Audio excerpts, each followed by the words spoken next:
Failure is not when whatever you're trying did not work. Failure is when you give up on that thing. Meet Nuseiba, a trained lawyer and legal practitioner who became the visionary executive director of SDK Farms. We have the structure, we have the technical know-how, because when you go to other countries, Nigerians are doing way better. I would always choose Africa, I would always choose Nigeria. Even in poultry business, you must not only be taking care of birds. That is when you're in poultry business. There are lots of things to do. There are some people that decided to focus on giving a very, very good water system. Are you rearing birds doing that?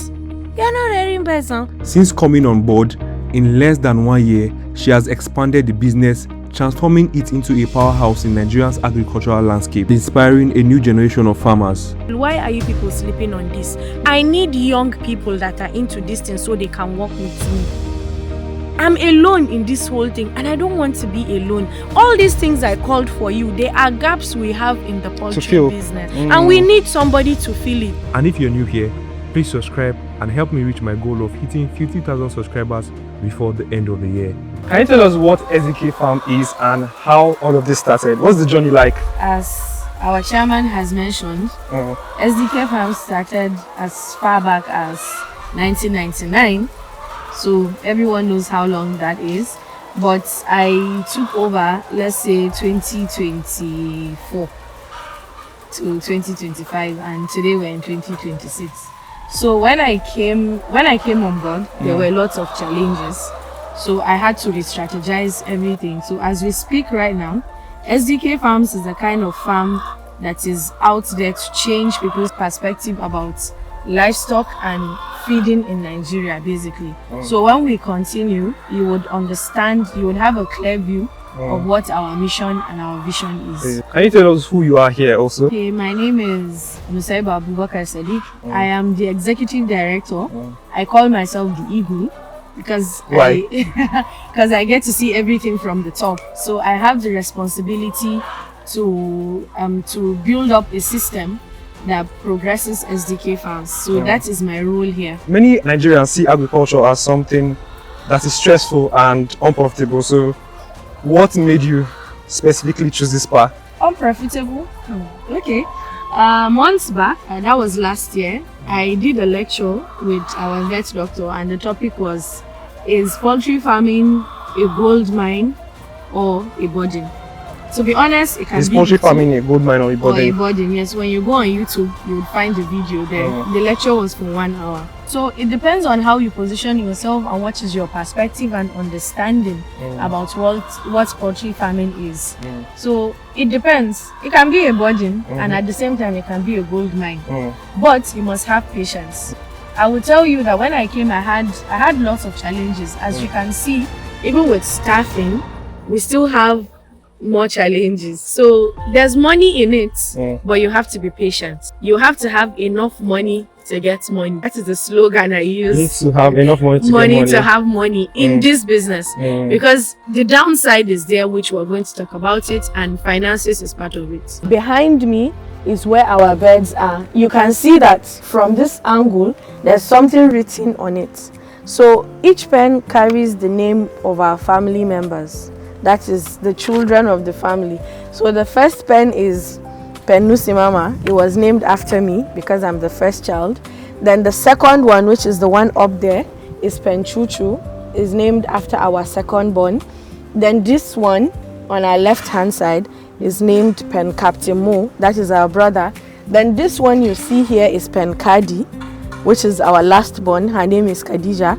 Then we have another pen called Peanuts. That is our little cousin. She's my favorite human being. Then we have Pen Naila. Pen Naila was named after a pet bird I once had. I loved her so much, but now she's gone. So that is the interesting part about our pens. So where are we right now? Right now, we're in one of the poultry pens, as I have mentioned. So basically, you're standing where it was named after me, Pen Nusimama. As his letter says, generally on the farm here, Pen Nusimama had a high capacity. The total capacity is 4,644. Wow. No, but we have them less than 4 now.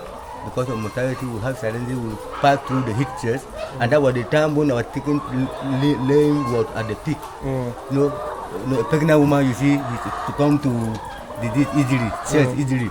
So they were at the heat of peak, and then the heat wave coming, we encountered a lot of challenges. We lost a good number of them, but we have about 3,000 that are here now. Approximately around 3,700 or thereabout that are here producing. Now we are raised to a percentage of 93, between 93 and 92% production over 2 weeks. But when that heat stress come, we have back, we fell back. Okay. But now currently we are between 87 to 89%. We are still hoping to go back to our 90%, given the weather will have entered into now. Okay, looking at the status you just mentioned, how do you measure that? No, you see now that is one good thing with the stuffing in cage. You know, you see at the local farmer, they just keep those birds, make one little hut for them behind, give them some corn and some leftover food, and then they go out scavenging on their own. Now we have developed beyond that. Agriculture has gone beyond that. As you can see now, they have been housed. There is what we call the deep litter system. Those ones they are on the floor, and now this is the battery cage system. Now this is what we call cell. From here to here, you see those birds here, they cannot come this way. It's a cell. And between this leg and the other side, both front and back, is what we call one unit of the battery cage. Okay. Now, in each cell, how many do you have? The maximum stocking capacity, considering our own environment, there are various sizes, but for this particular one, it's 3 beds for convenience. 3 beds. Now 3, 1, 2, 3, 4, 5. Now you multiply 3 by 5, you get 15. Now we have tiers, 1 tier, 2nd tier, and the 3rd tier.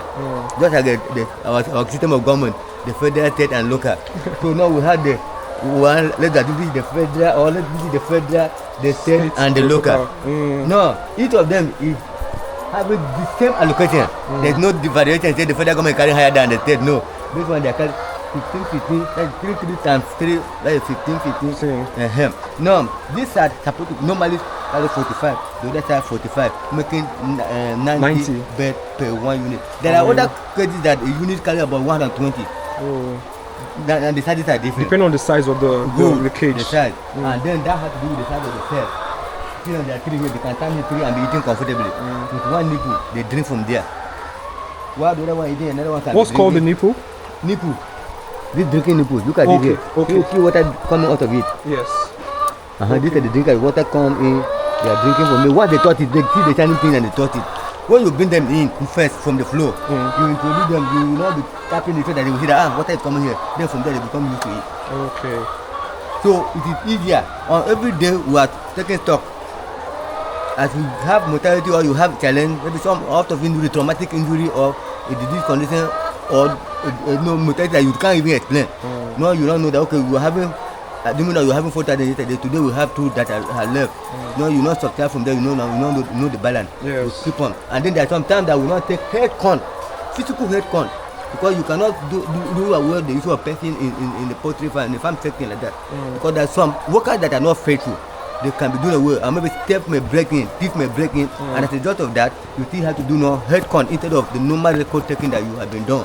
So that is why we are able to maintain our own record and accuracy of the numbers of stock we have. Now, they are just at there with 41 and some days now. I think probably today, at the end of today, they will complete there with 42. They start laying around that with 20. So they have barely lay up to 20 weeks. And maybe all 22 weeks now. At the end of today, we still have a long way to go. We have not even finished packing their egg now. We have just picked the first batch of egg. Later in the evening, they will pick around 3:30. So this is the one with the higher capacity, followed by Capimo. You were introduced to. In that order, Capimo carry about 3,888, and in that order. So what are the major challenges you faced so far since you've been here at SDK? I think me being the executive director, I can say that in SDK Farms, our challenges will be grouped into 2. I have my own challenges as the executive director. My manager has his own challenges as the manager of the poultry, and then our chairman as well has his own kind of challenges. So I'll be talking about my own challenges, and he'll be talking about his challenges, so you have a clear picture of what is going on. So as the executive director, being the head, I'm the head of all of them. If anything goes wrong, the chairman will first either query me, talk to me, or shout at me. So I told you what we do here is I don't have employees. It's a team I have team members, but we operate by hierarchy. And that is the reason why we have chairman, executive director, manager, my PA, the security, and all of those things. So first of all, I will tell you my major challenge, what I was talking about on my way to work. Number one is our source of DOC. It is heartbreaking that day-old chicks. Okay, day-old chicks. Yes, okay. so you would see them, but we don't have day-old chicks right now. They are grown already. So one of the challenges every poultry farmer faces in Nigeria is that we don't have enough hatcheries to supply us the DOCs, and that is the reason why I have made up my mind that I'm going to start my own hatchery. Whether it is small or big, I don't care. But whatever it is, I must tackle that challenge I have.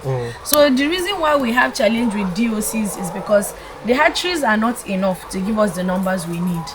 When I came on board, SDK Farms has a capacity of 20,000. But because of the housing was wrong, I had to reduce because I needed it to be properly ventilated. So it was not done that way at the beginning. I blame those that were in charge as at then. So my capacity has dropped to like, let's say 16 to 17,000. So imagine now in a circle I'm to raise that. Which hatchery is going to give me that? So calculate how much is each DOC. Each DOC can be going for like 1,500. Okay. That is the DOC. Then another challenge we have is feeds. But I am lucky that we have a milling house here in SDK Farms.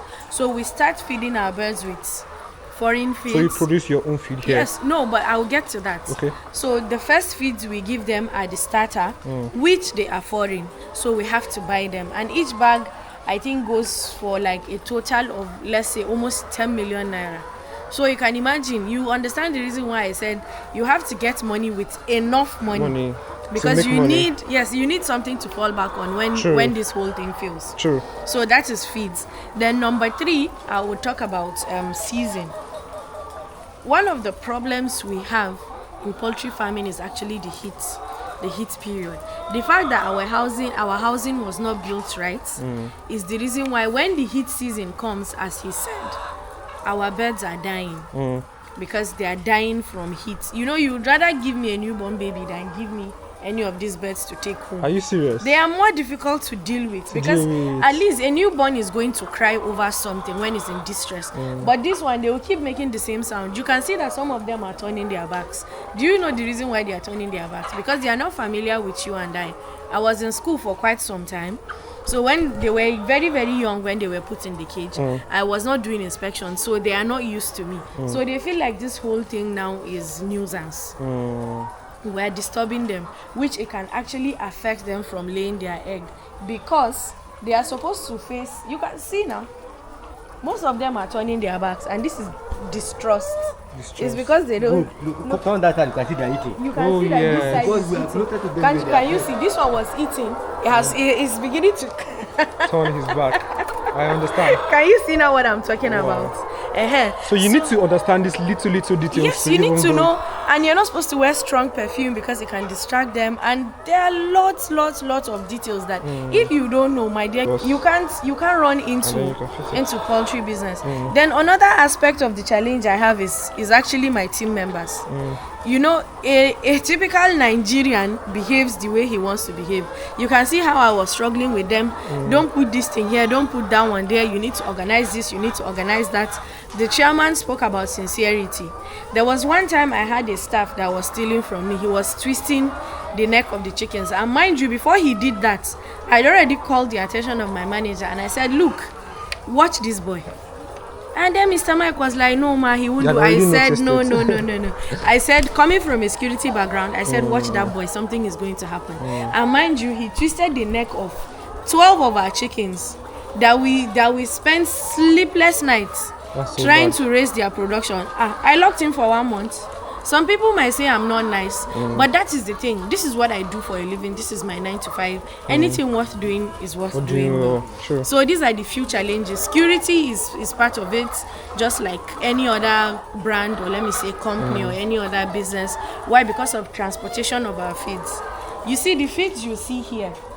These are the fields that we milled. This has we have maize, we have wheat, we have soya, we have concentrate, we have chloride, we have lysine, toxin binder, and all the rest. And you know these are different ingredients that I just called. It deals with transportation. But then we mill everything from the scratch. We have a farm, another farm in our village that we actually grow this. So that is another business on its own. So do you now understand the workload of it? Exactly. So you mentioned the production of the feed. So would you the production of the feed for your birds? My birds. Would you say that affects or impacts your farm in a way of the returns? It did, though, because we are cutting costs by how much, Mr. Mike? Tell them. Let me not be the only one talking. You see, we are doing it, we have made a research about it, and then what you are milling yourself, you can manipulate the feed based on the season. Apart from the financial aspect, we will make a difference of $2,000 to $3,000 per bag of feed. I think, or more, sometimes even more. I think it's a very good, and it gives us what we're looking for. If we see there's any talent, we adjust. And then, but before you go commercial feed, maybe you have ordered a trailer of feed before you finish it, and then order for another one. The challenge will be more. If there's any challenge with that particular feed, so the advantage of milling yourself anonymous. You sell the ingredient yourself, you look at that, you go to Mr. B, they give you a plate of food, and then you come to home, you prepare it by yourself, and then you expect that the cost of the Mr. B food will be less than that less than that your own. Your own, sure. Normally your own will be, maybe your own will be of high quality, maybe more fresh. You are getting fresh from the farmers, and then you produce by yourself. Meanwhile, Mr. B, maybe they didn't have tail, overtail here and there. That's a good illustration. So it's not a fresh one. You know, that kind of a thing. So that is the advantage of preparing your food by yourself. So when we prepare best, meal for our best, we are here of what is there. And if there's any issue, we can see adjust. I mean, you know what the birds need more. Yeah. So you have them there. And no, the feed miller is milling generally. Maybe you say, okay, this is what Nigerian environment. But you know that there's a difference between people who are farming in Jos and people here in the middle belt and people in the southwest. And then people in the far north, in the Sokoto, the weather there. You know, maybe the energy level I require here, you cannot take the same and give it to the man in Sokoto or even in Kano. But that's the challenge the commercial feed miller has. Because they cannot be separating the tail, carry this one, go this one. No, they don't need it for the Nigerian weather, on average Nigerian weather or climatic conditions generally. DIG Sadiq Idris Abubakar, retired, as DIG retired, PhD MNI, and that the SDK in short means Sadiq. The SDK means Sadiq, and Sadiq is a family name. So can you tell us a little of your background and what inspired you to start up SDK Farm? SDK Farm has been in existence since 1999. As a public servant, you are not allowed to go into any business, but you are allowed to go into agriculture. So that is why I choose to go into farming, because it is allowed by law. So SDK Farm started as long as far back as 1999, almost 27 years. Can you tell us a little about your background for someone who was into a public space and had passion for farming? Can you tell us a little about your background? Right from my primary school days, I was born in a village, so I was brought up in a farming family. So we were exposed into farming since when we were about 6-7 years old. So this experience has been with us all that while. I attended Teachers Training College, being a teacher. After Teachers College, I went to Advanced Teachers College, Abuja Zaria, now College of Education Zaria, and went to University of Sokoto to read BSc Ed Geography. I did my Masters in Educational Psychology here at University of Abuja, and then I did my PhD too under Educational Psychology still at the University of Abuja. So all along, I have been a teacher, a farmer, and a policeman. So you're into fish, eggs. Did you see a gap there? And why did you start this? Yes. As the chairman mentioned, from 1999, he has always had the fish, the layers, and the broilers. Yes. So I met the same thing on ground. Yeah. And the fact that I studied MBA and my specialization is entrepreneurship, you know that an entrepreneur can give birth to a new business, or you can enhance what you have on ground. On ground, true. Yes. So the one aspect I have extended the farm into is actually the slaughterhouse, which is production of meat. But to be honest, these are the things I met on ground, and I fell in love with it I don't see anything wrong with doing it. Other people are into cows and rams, so but we don't rear them. But we're going to buy them from when they are calves. We raise them, we slaughter them, then we sell to people. Yes, and you know, for slaughtering animals, there are a lot of challenges there as well, especially when we talk about hygiene. The hygiene is not really good in other abattoirs, so it is the reason why I decided to set up my own. Though the abattoir was there when I came, but it was not the standard in which the government needs it to be. So my father felt like it was something that was not going to work, and I was like, no. Give me 2 months. If I don't give you people anything good on ground, fine. We can convert it to another poultry house.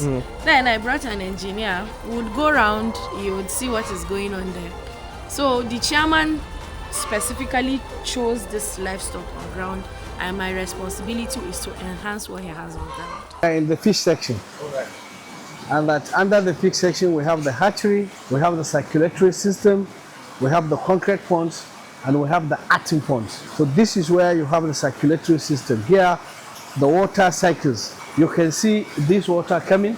This is the used water. So it will come back to these chambers. From this chamber, it will come down here. It will be filtered, come down here. Then it will now go to the upper chambers for purification. Then from purification, it will now go down to the ponds. So all these ones you are seeing now flowing is from the purified water. Then it will come under the ground and come back here again for purification. Recycle. Yeah, recycle. You can see part of the fish here. So from here, these are growing.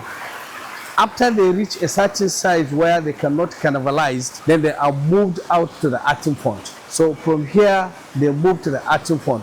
And at the earthen pond, they spend like 2 months, 2.5, then they go to the market. We have about 16 ponds here, and we have 2 sections of the circulatory system. We have 16 ponds here, we have 16 ponds in the other circulatory system. For altogether, we have 32 for the circulatory. Here, they have been sorted out. So this is a no-go area. This is where we have the hatching. So it's usually out of bound. Because it's very delicate. Yes. These tilapia you see here are hybrids. They were given mono food, so they have been turned to all male. Okay. So they are all male here. Okay. What's the advantage of doing that? The advantage of doing that is that if they produce, it means they will not grow big. But if they are all turned to male, then it means they will grow bigger. Okay. That's the essence. Here are the selected ones. They are mostly of local breeds. Wow. What breed of fish is this? Well, it is a mix between hybrid and local. But these can produce. They can meet within themselves and produce. These are selected. They have not been given any mono food. So they are both male and female. So we are breeding them to serve as boot stock, as our stock, boot stocks. So from here, we can now be producing more fingerlings. So that's why they are selected. Okay. They are selected. Are these like the smaller version of this? Just like the way you saw those smaller ones. These ones, they have spent about 2 months here now. Yes. So I told you that tilapia, they are very delicate. They grow very slowly. This is where you have the parent stocks. So you can see blocks here. The essence of putting the blocks is for them to enter and lay their eggs. Tilapia, look at them. Tilapia, they are very smart. What's the reason for having these blocks? They will enter into the blocks and lay their eggs. And they are very protective. You see, that block, I was here for about 20 minutes. You see, the female will be blocking one particular area, meaning it is laying eggs, or it has laid eggs, and it will not allow any to go closer. So even after hatching, if they realize that you are going to scoop the young one, it will swallow all of them. So when it swallows them for protection, after some time, it will release them again. What they are doing right now is they are sorting out the fingerlings. You know, just like the way a mother will give birth to 10 kids, some of them look like her, some of them look like their father, and then they have different sizes. So that is exactly what they are doing. Because if you don't separate them, they are going to eat themselves. Okay. So that is why they have to do this. So every business has its nature of how the line of operation is. So this is a line of operation they are following. This must be done. It is not maybe. It is a must. I see that some of them are weak already. So just look carefully. You see some are bigger than some. Yeah. And some are more active than some. So the prices of food keep increasing in Nigeria, and people consume these birds, the eggs, and the fishes. Why do you think the price keep increasing? I want to take another different route before I come back to the route that Nigerians commonly take is the cost for the increase in cost of feed or food. Now, the input that we don't produce them in Nigeria here, particularly like herbicide, even some of the fertilizers, what we need. You may have fertilizer plant here, but what they need to produce the fertilizer are not here, are imported. And you see digestion in Nigeria now. So the investors, the people that bring in this thing, the importers, they pay a lot of taxes, and when they come, it is much. So there is limitation of what they can produce. Then you come to the issue of insecurity. Many farmers will not be able to go to the farm and sell their farm. Some will so far and farm at the time of harvest, they will not have access to their farm. And now, if a farmer cannot even plant and cannot take care of his farm, how do he harvest? That results to poor harvest. And now, when the farmer harvests, no matter the challenge he faces, the financial challenges he faces, he must feed himself and family before he takes it to the market. So that generally, from the low scale farmer to the bigger scale farmer, in fact, the bigger scale farmer even face it more because these are the targeted people. So these are the challenges. No, that farm is practically down completely. They closed the farm. Not that they were not making profit, but because of insecurity. Okay, if they know had it been a key their manager, how do they see? They will not say no. Could you imagine? For over 4 years, they have not come to the farm. We were doing producing with the supervision of the general manager and sending the report to them on daily basis at any time they go up. But this thing here affected them and they had to close down the farm. So these are people that can afford security. But what do the local farmers that are the backbone of agriculture in Nigeria, what would they do? So this results into low productivity.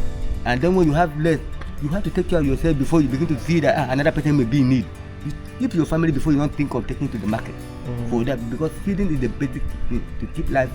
Then from there you now begin to think of other needs. When you have other needs, that is where you now say that I have products that I can market and get money for. Yes. So if the farmer cannot produce enough for himself because of input, and because cost of input, high cost of input, and then insecurity, when you are able to afford the input, but then cannot go to the farm because of fear of his life. All that you are doing this way is to keep yourself. It's because of human being. If not because of life, then who will value it? It's that because of your life that you value what you are doing.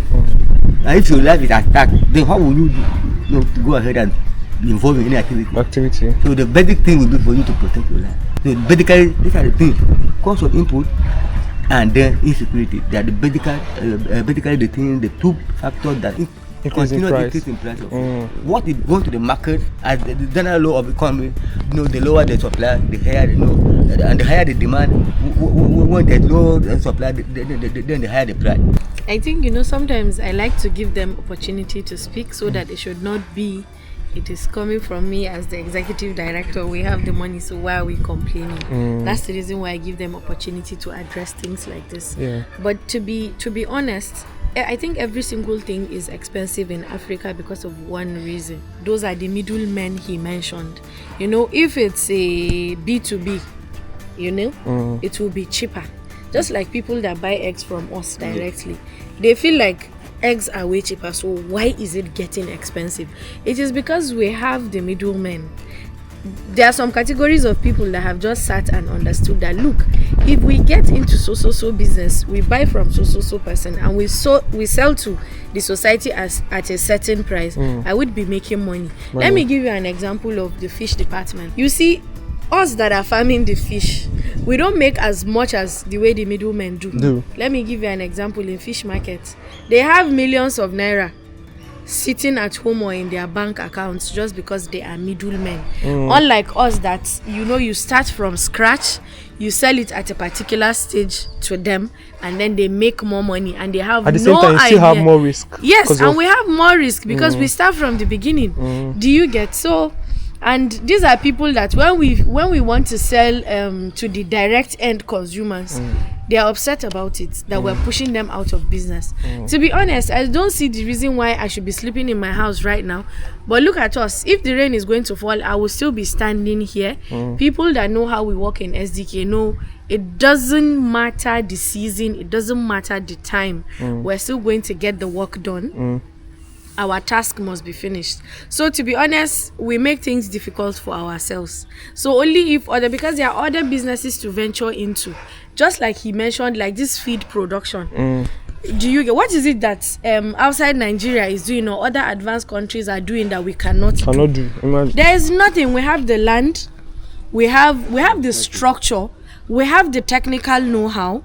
Because when you go to other countries, Nigerians are doing way better. I would always choose Africa. I would always choose Nigeria. Why? Because we were raised differently. My religion, my culture, it influences a lot for me. It is way different. So I like to do what works for me. There are people like you saying, Nusi, why won't you venture into this and this? Why won't you do what others are doing? I said, look, I don't do what others are doing. I do what works for me. So the white people are doing what works for them. Why can't we do what works for us? Tell me one ingredient in our feed that cannot be produced in Nigeria if other people are willing to invest in it, rather than taking your investment outside Nigeria. And then the taxes over there are crazy. When you come to Nigeria, is less. So that is why this whole hatchery of a thing, I have said it, by the grace of God, I will be the first northern girl in Abuja to start a hatchery. You see, this whole hatchery of a thing has disrupted my cycle. Last year, we sat in my office. We created my cycle because when you run a poultry business, you must have a cycle. When I say cycle, what do I mean? Just like seasons that you ask. There are seasons where people do not patronize us that much. So a smart person will cut down his birds because these birds will be eating. They are eating money and they are not producing money. So I have to allow some of my birds go. Then I start getting. Do you know the 4,500 you're seeing is supposed to be 6,000? It's supposed to be 7,000. 7,000 would be enough to stock up 2 of my pens. So I was going to brood for just 3 times in a year. But right now we're talking about something else. So I will tell you that we have spent. Presently, raising these birds in particular, we have spent 31 million naira. Wow. From the first time we got them till date, till the maintenance of that pen we're going to put them into. We're talking about 31 million naira. That is not their responsibility. So now I have the responsibility to sit in my office, share this money, do my calculations and see how I am going to push our income to get these things. We have staff, you have to pay them whether the poultry is doing fine or not. You have their welfare, you must take care of their welfare. I have my own transportation, I must take care of my own transportation. So please tell me. And there are other costs. The other running costs, the admin block must be maintained, you know, and other things. When I have visitors, I have to take care of them. So see, to run a standard poultry business, not like a roadside kind of business, you need a lot. Anybody that wants to go into business, please go and study business administration. If you know you don't have the background, I came from a law background, so the fact that I did masters in business administration has helped me a lot. There's one thing my lecturer said, and that it is stuck in my head till I die: strategic thinking.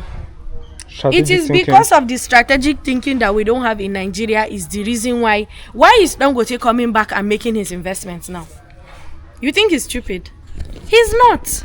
Because he understands the best way he can make Nigeria better is by bringing his investments now. Can you count how many staff Dangote has under him? You don't even know. There are so many. At least he is keeping them busy. So when we keep ourselves busy, number 1, we will not be gossiping. True. Number 2, there won't be cyberbullying of a thing. True. Number 3, there won't be banditry. Number 4, there will not be kidnapping. There won't be stealing. When everybody is busy. When everybody is busy, you can see in this farm now. When I call everybody out, that's when you will see them there. But you can see there's nobody here because everybody is busy. Okay. I have never ever slept in my office. Once I'm sleepy, they are in the field. That is why the chairman was saying that he restricted movement because of construction. So when we talk about business, please, let's maintain business, be focused. I keep telling them, eyes on the ball. When I started, my dad told me one thing. He said the battle is not over until it is over. So mind you, we've not even started. When he came on board, because I started before he came, I told my vet doctor, get me a manager that would understand my vision.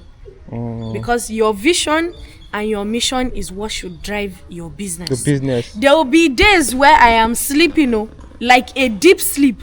I will just pick up my biro and start writing. It was looking like I was running mad. I was asking myself, am I okay? But I am totally okay. That is what a human being should do at my age. You should be able to write down your ideas. People underestimate the whole idea of writing down. You know, if you write an R&D, when I was taking advanced information system, you know, the one thing my lecturer told me was the reason why you see all these foreign companies succeed is because of one thing: research and development. And mind you, all the times that I researched, I swear to God, my system got better. That is one thing we don't invest. Coca-Cola is how old? It's more than 100 years. 100 and something years. Why? Because of R&D, research and development, forecasting. See, they forecast from now till 30 years that this is what people are going to need. This is what people, because your needs are different from your wants. So they keep hammering on our needs. So tell me, why can't Nigerian companies do the same thing? I'm not saying I want to do something different, but I'm just saying that this is what is guiding me. Because lots of people keep asking me, Nusi, how do you handle SDK Farms? The fact that you have never ever done it before and it looks like you're getting it right. Sometimes I don't get it right. Let me be honest. I have broilers on ground and I have lost so many in terms of processing, but that does not mean I'm going to give up. No, I will keep doing it until I get it right. Look at our housing now. They are not correct. This is not the proper housing. So in whatever you do, professionalism, this is one aspect of challenge that we face in poultry business. Professionalism. That is the reason why many people are shocked on social media seeing me looking this clean, and it's called a farm. And I call it my 9 to 5. See, if I cannot walk and my shoes are not stained, it means I have a lot to do. That is it. So I only employ professionals. When I came, I had to let go of all the team on ground because I consider ethics. I consider organizational behavior. That is a must. Can't you see that I identified a new staff? How did I identify him? Because of his behaviors. Because he's not used to living here yet. When he lives here, he would understand that decorum is the number one thing. You don't make noise here. You have to wear your uniform proper. You have to behave properly. What they are packing right now, it's called waste. And in poultry business, one of your check marks, you must have waste management. So when we started this whole thing, we had to consider how to evacuate our waste. You know, this is just from the broiler section. From the layer section, we have a central system that connects to a reservoir that all their feces is pushed into that manure, into that reservoir. Now is a rainy season, so we cannot spread that manure out. It keeps piling up inside the reservoir because if you wash it away, you're washing away money. Just like he said, there are people that solely rely on this business. So, but you see, even the foreign manures, or let me say fertilizer, is now expensive. It's very difficult for people to afford. You see now, this entire bag I think goes for maybe 6,500 or 7,000. And I think that is cheap. That is something we can afford. So only if we embrace ourselves, appreciating each other's business, that is the only way our labor market can grow. If not, so I don't understand the reason why many youths are there sleeping. You can see that when they are done, I don't think they will be looking too dirty. It's not bad. It's not as bad as the way other people, other farms are doing it. At least, even though we don't have enough ventilation that I want us to have, but this is not bad. Anything called business needs patience. You just have to have a lot of patience.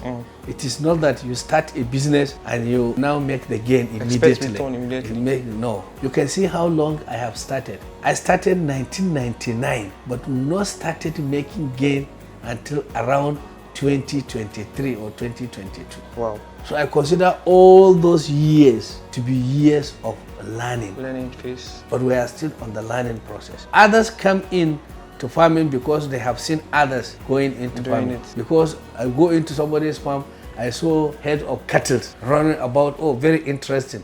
Or I saw fish, or I saw chicken. Instead of them to start gradually, they want to start with 50,000 chicken or 20,000.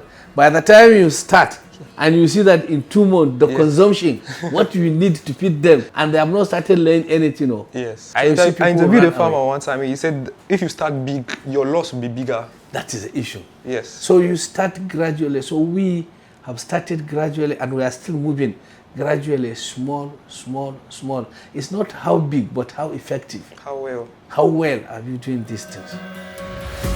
We have a line of ponds from up there up to the end, and then from the other second one up to the end also.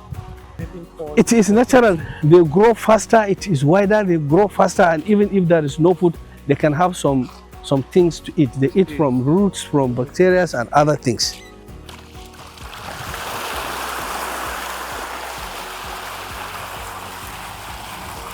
So you can see they've already had our steps. So they are now coming. These ones are also coming.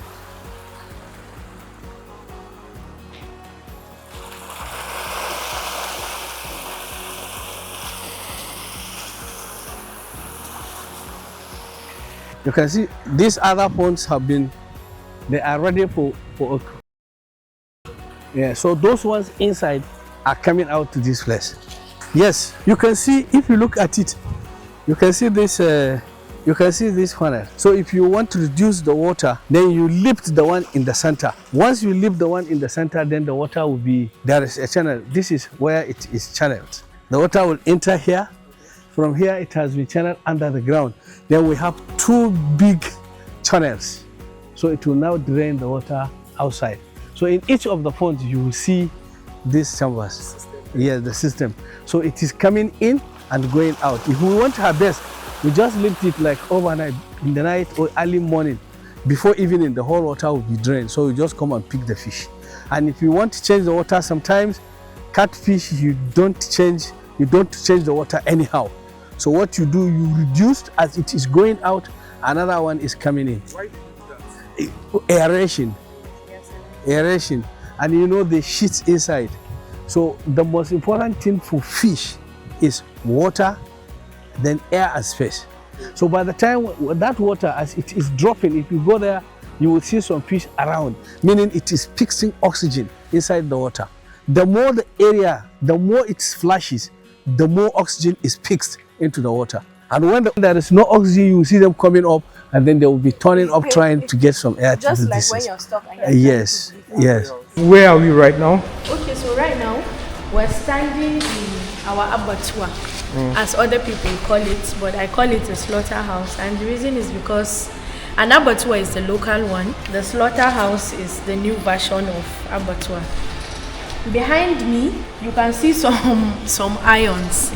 So when you look up, you see there's a chain, kind of. Yes. So that thing is responsible for carrying up to 5 cows at a go. Okay.